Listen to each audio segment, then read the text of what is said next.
आम प्रकृतिर दृश्य केते जे मनोहर ताहा किए बा न जाने। किंतु प्रकृति मध्यरु समुद्र कूल जे आहुरी सुंदर ताहा आपण माने निश्चय जानिथिबे। आम भितरु किछि मानव समाज एई प्रकृति को नष्ट करिथांती। मद बोतल एवं गुटका जरी एवं सबुआड़े प्लास्टिक पॉलिथिन से माने पकई थांती। तेणु से आमर विनम्र अनुरोध आपण माने एमिति एणे तेणे काच बोतल पकांतु नाही।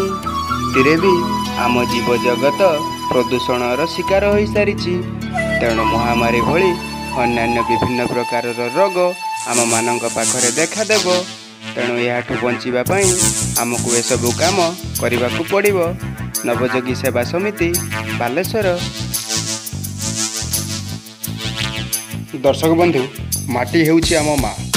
आउ आम माँ को आमे जदि आमे विपदरू रक्षा करि पारिले तेबे आमे आमको तार पुओ बा झियो बोली कहि परिबा।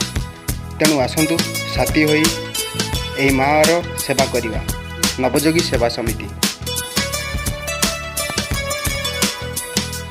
आपण आउ मु जदि समस्ते मिसी आमे चेष्टा करिबा ताहले बहुत जल्दी आम प्रकृति प्लास्टिक हजि जीव एवं एक नुआ सकाळर आरंभ सृष्टि हेब।